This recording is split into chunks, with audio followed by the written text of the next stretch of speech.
একটা কথা মনে রাখবেন, ইসলাম এবং মুসলমান কোনোদিন বাহ্যিক শক্তির মাধ্যমে বিজয় হয় নাই। এটা মাথার মধ্যে রাখেন। মিথ্যার মাধ্যমে, ধোঁকাবাজির মাধ্যমে, ছয়-চাতুরির মাধ্যমে ইসলাম কোথাও কোনোদিন বিজয় হয় নাই। মাথার মধ্যে রাখিয়ান। কিন্তু নবী আলাইহিস সালাতু ওয়াস সালাম সহ নবীগণ দুনিয়াতে আসছেন কেন? এদের কাজটা কি? এই মাসালা প্রথম হল করতে হবে। নবী রসুলগণ দুনিয়াতে কেন আসছেন? নবী রসুলগণ দুনিয়াতে ফাইটার বিমান বানাবার জন্য আসেন নাই, ট্যাঙ্ক বানাবার জন্য আসেন নাই, মিসাইল বানাবার জন্য আসেন নাই, কম্পিউটার আবিষ্কার করার জন্য আসেন নাই। নবী রসুলগণ আসছেন কেন? এইটা মাথার মধ্যে ঢুকা। এই দুনিয়ার উন্নয়ন উন্নতির জন্য নবী রসুলগণ দুনিয়াতে কেন আসছেন? এটা মাথার মধ্যে ঢুকা। নবী রসুলগণ দুনিয়াতে আসছেন মানুষরূপী অমানুষদেরকে মানুষ বানাবার জন্য। বলেন তো, আরে পিছনের মানুষ কথা বলেন না, কিসের জন্য আসছেন বলেন? মানুষরূপী অমানুষদেরকে মানুষ বানাবার। এটা প্রথম মাথার মধ্যে ঢুকা। নবী রসুলগণ দুনিয়াতে আসছেন, তার মানে মানুষের রূপের নামই মানুষ না। এর উদাহরণ, ফিরআউনের চেহারাও মানুষের মতোই ছিল কিন্তু মানুষ না। সাদ্দাদের চেহারা কেমন ছিল? হনুমানের মতো কিন্তু মানুষ না। কারুনের চেহারা কেমন ছিল? এই কমবক্ত মুসা আলাইহিস সালাতু ওয়াস সালাম আপন চাচাতো ভাই। নবী মুসা আলাইহিস সালাতু ওয়াস আপন চাচাতো ভাই কারুন কমবক্ত, কিন্তু নবীর শত্রু ছিল, চরম শত্রু, কিন্তু মানুষ না। নমরুদ গোটা দুনিয়ার বাদশা ছিল কিন্তু মানুষ। বখতে নাসর গোটা দুনিয়ার বাদশা ছিল কিন্তু আবু জাহাল গোটা আরবের মধ্যে শক্তিশালী, জ্ঞানী এবং শক্তিশালী এক ব্যক্তি ছিল কিন্তু উমর ইবনে খাত্তাব রাদিয়াল্লাহু তাআলা ইসলাম গ্রহণ করার আগে নবী আলাইহিস সালাতু ওয়াস সালামকে হত্যা করার জন্য রওনা হয়েছে কি হয় নাই? নাঙ্গা তলোয়ার, 100 উটের বিনিময়ে। যেই ব্যক্তি নবী আলাইহিস সালাতু ওয়াস সালামকে হত্যা করার জন্য রওনা করে, তার চেয়ে খারাপ মানুষ দুনিয়াতে থাকতে পারে? তোমার একসময় ভালো ছিল না খারাপ ছিল? জমনের খারাপ ছিল। কিন্তু ওমর ইসলাম গ্রহণ করার পরে ওমরের মর্যাদা কেমন?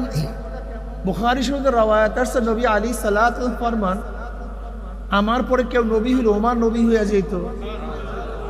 ওই একই ওমর এখন কি বললেন? আমার পরে কেউ নবী হইলে। ইসলাম গ্রহণ করার আগে ওমরের চক্ষু কয়টা ছিল? পরে নাক, পরে উঁচা, পরে রং। ঘটনা কি? উমরের কথা এখন পানিতে শুন।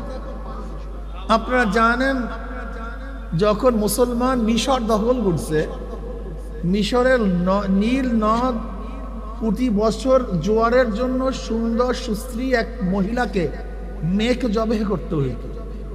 মুসলমানরা দখল করার পরে মিশরের লোকজন বলতেছে যে বলি দাও মহিলা, নাহলে তো জোয়ার আসবে না। এটা তো শিরক, কুফর, এটা অন্যায়, অবিচার। সুন্দরী সুস্ত্রী তো দূরের কথা, বিনা বিচারে তো একটা কালো কুচ্ছিত লিউন দিয়ে কেউ বাঁধি কেউ তো হত্যা করা জায়েজ নেই। এটা পারবো না, তাহলে পানি দাও। হয়তো পানি দাও অথবা জবে করে। কি আজীব, মারাত্মক। মুসলমান গভর্নর খুবই মুসিবতে পড়ছে, বলে সমাধান আমি দিতে পারবো।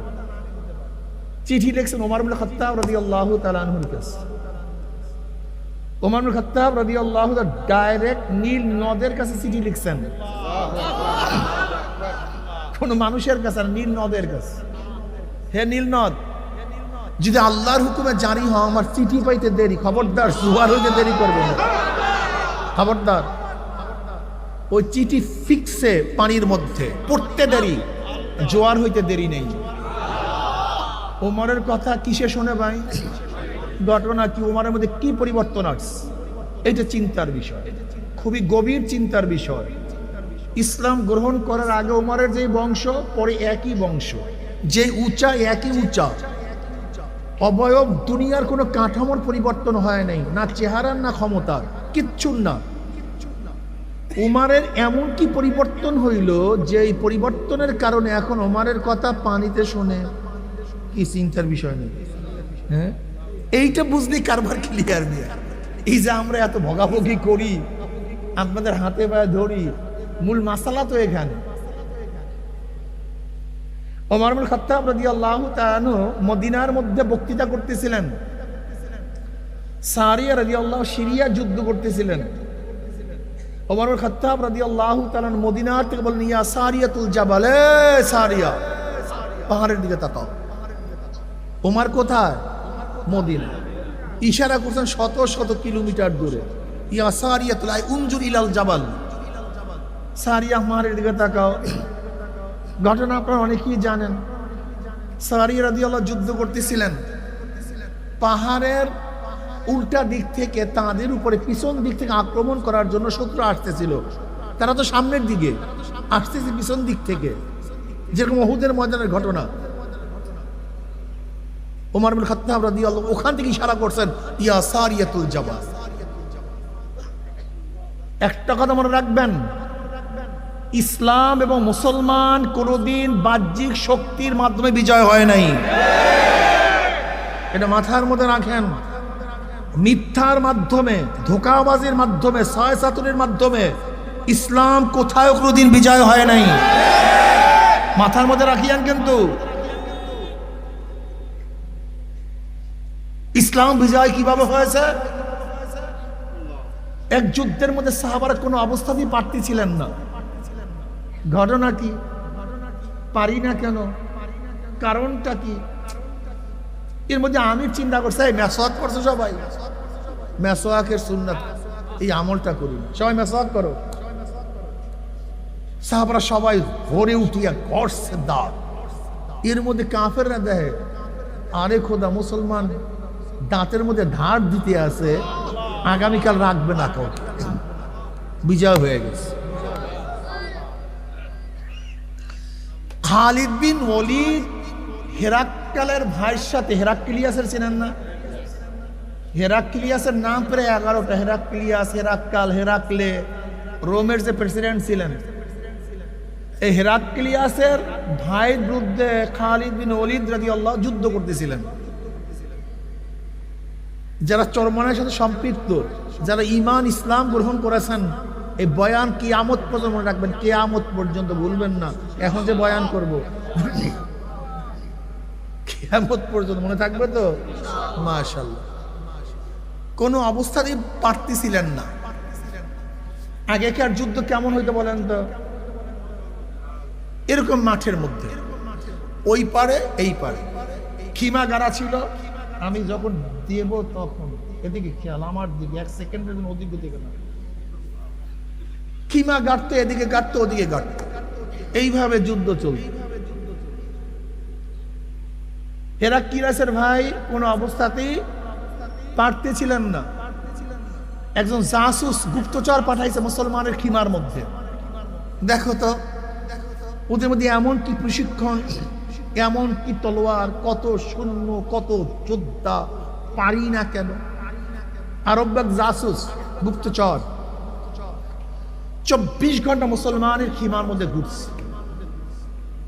ঘুরিয়া গিয়ে রিপোর্ট দেয় কার কাছে? সেনাপতির কাছে, হেরাক্লিয়াসের ভাইয়ের কাছে। তখন তিনি সেনাপতি। কি রিপোর্ট দেয়? রহমানুন ফিল লাইল ওয়া ফুরসান ফিন নাহার ওয়া ইন সারাকা ইবনু মালিকি ক্বাতাউহু ওয়া ইন জানা রুজিবা লিইস্তিকামাতিল হক ফীহিম